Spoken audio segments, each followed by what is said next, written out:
Baru aja selesai pertandingan antara PSM Makassar melawan Arema FC, di mana pertandingan ini adalah debut dari caretaker PSM Makassar yaitu Ahmad Amiruddin. Tapi sayangnya debutnya kali ini PSM Makassar harus kalah di tangan Arema FC, padahal mereka bermain di kandangnya sendiri.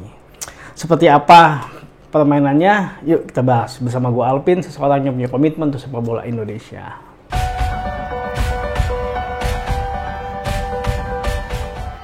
Kalau secara statistik, ball position ataupun penguasaan bola sama-sama di angka 50%. Tapi total tembakan sebenarnya PSM lebih banyak, yaitu sebanyak 8 kali dan 2 kali mengarah gawang. Sedangkan Arema FC 7 kali, nggak beda jauh. Tembakan ke arah gawang juga sebanyak 2. Tendangan sudut PSM Makassar lebih banyak.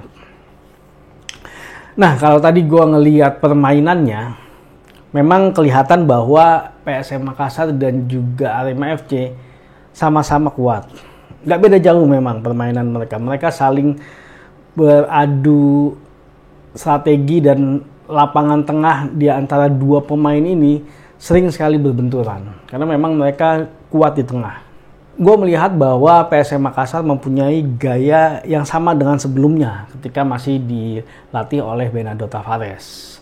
Masih mempertahankan yang namanya shape kerapatan mereka gitu, baik dari lini depan, lini tengah dan juga lini belakang. Mereka tidak memberikan ruang antar lini supaya pemain Arema tidak banyak bergerak. Dan ini cukup berhasil sebenarnya di babak pertama. Di babak pertama PSM Makassar juga unggul lebih dahulu melalui set piece, yaitu melalui corner kick, di mana second ball berhasil dimanfaatkan dengan baik oleh Victor Luis, bek kirinya PSM Makassar, melakukan shooting dan akhirnya berhasil menciptakan gol. Secara permainan Arema FC memang kurang berkembang gua ngelihat di babak pertama, karena memang PSM Makassar cukup rapat menjaga lini pertahanannya mereka. Tapi memang Arema FC melihat bahwa PSM Makassar mempunyai sedikit celah di sisi kanan, makanya rata-rata Arema FC itu selalu melakukan serangan dari sebelah kiri.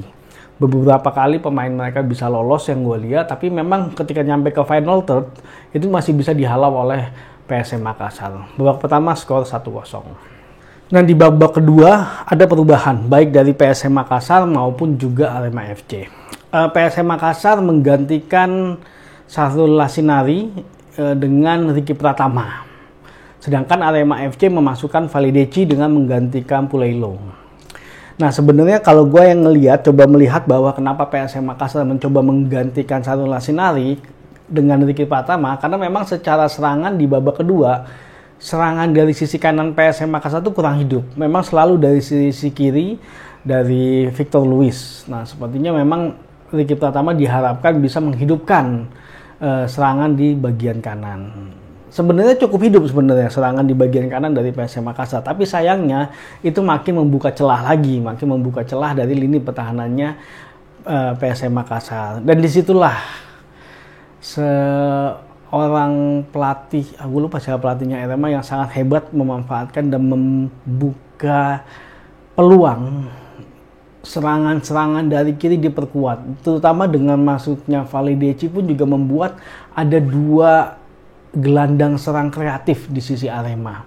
Ada Alka Fikri dan juga Valideci, dan itu sepertinya membuka ruang yang selama ini sudah terjadi di sisi kanan. Gol yang pertama adalah hasil cutback dari John Alvarezi kepada Valideci. Dan ini menurut gue adalah sebuah pergantian yang sangat efektif sebenarnya ketika Valideci masuk. Karena secara skema, secara permainan mereka makin efektif Arema. Cutback dari John Alvarezi ini diselesaikan dengan baik dengan Valideci dengan tendangan keras ke arah ini. Dan masalahnya kelihatan sekali bahwa lini pertahanannya PSM Makassar itu benar-benar kosong. Ruangnya itu kelihatan sekali dan hanya Valideci yang masuk. Tidak ada pemain yang menutup sama sekali. Di situ kelihatan bahwa dengan pergantian, ya, kalau gue lihat penggantian Syahrul Lassinari ke Ricky Pratama, walaupun secara serangan lebih bagus, tapi secara pertahanan akhirnya terbuka. Nah, gol kedua pun juga seperti itu gitu. Gol kedua adalah hasil crossing dari John Alvarezi lagi dari sisi kanannya PSM Makassar, karena John Alvarezi bermain di kiri. Hasil crossing yang mendatar itu diterima oleh Akam Fikri, di mana sebelumnya itu adalah umpan dari Dalberto ke arah John Alvarez. Jadi sepertinya memang gol ini adalah sebuah skema yang sudah dilatih. Dan itu kelihatan gitu ketika replay. Pas ketika Dalberto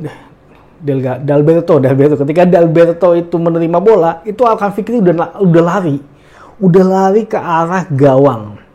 Dan John Alvarez dengan satu kali sentuhan langsung memberikan bola, seakan-akan udah tahu gitu loh bahwa Alkan Fikri akan nyampe ke arah sana. Nah, Alkan Fikri pun tidak mengendorkan larinya karena dia lari aja dan dia yakin banget bahwa bolanya akan dideliver sama John Alvarez. Dan akhirnya gol. Keren banget itu gol yang gue lihat. Bahkan Alkan Fikri pun nggak bisa ngerem. Akhirnya dia harus lompat ke jaringnya untuk melakukan pengereman. Karena dia emang udah kenceng lari tuh, udah tahu bahwa itu bola akan ke situ gitu. Makanya keren kalau gue melihatnya gol yang kedua dari Alkan Fikri. PSM merespon sebenarnya dengan perubahan yang terjadi dari Arema FC. Yaitu dia memasukkan pemain sayap, memasukkan Detan, ada lagi beberapa pemain lagi yang dimasukin. Gue lupa karena mungkin juga di menit 75 kalau nggak salah dia lebih ke refreshment karena mungkin udah pada lelah pemainnya. Tapi secara strategi gue melihat memang sangat beda sekali ketika PSM dihandle oleh Bernardo Tavares dengan caretaker-nya.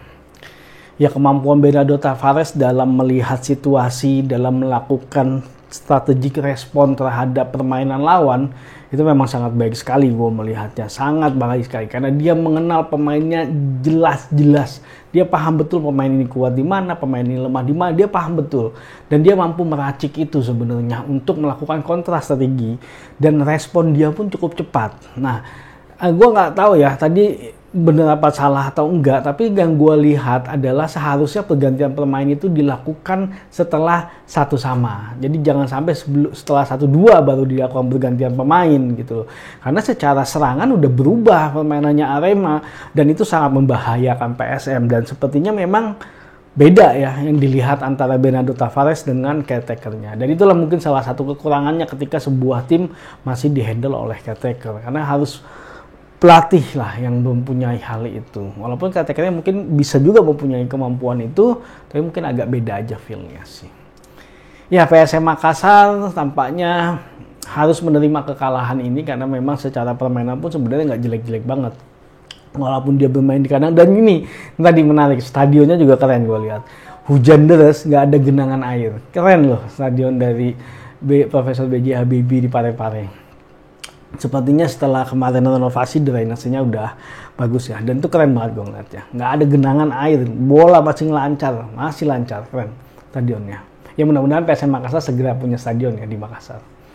Oke, dia harus ikhlas kalau memang kalah dan ya memang kondisinya lagi nggak baik kondisi dari PSM Makassar. Ya mudah-mudahan PSM Makassar mampu melalui badai ini. Nah, sedangkan Arema FC menduduki peringkat kelima. Dia naik posisinya ke klasemen sementara, peringkat 5 klasemen sementara. Dan sepertinya track recordnya juga lagi bagus nih Arema FC. Ya, mudah-mudahan mereka mampu terus konsisten, karena biasanya paling susah memang untuk konsisten. Kayak kemarin ini PSM Yogyakarta aja ini akhirnya kalah, dibantai malah Persita 4-0. Memang susah untuk konsisten, apalagi habis jeda internasional itu semangatnya harus dipacu lagi ya, beda lah kondisinya dan mudah-mudahan bisa konsisten. Karena kalau konsistensi itu adalah yang mempengaruhi dalam liga, karena liga itu panjang gitu, ada sampai 30 pertandingan. Oke, semoga pertandingan dari BRI Super League makin menarik dan tentunya kemampuan dari pemain kita, tim nasional Indonesia kita bisa semakin meningkat dan tentunya kita inginnya prestasi sepak bola Indonesia juga semakin baik. Maju sepak bola Indonesia.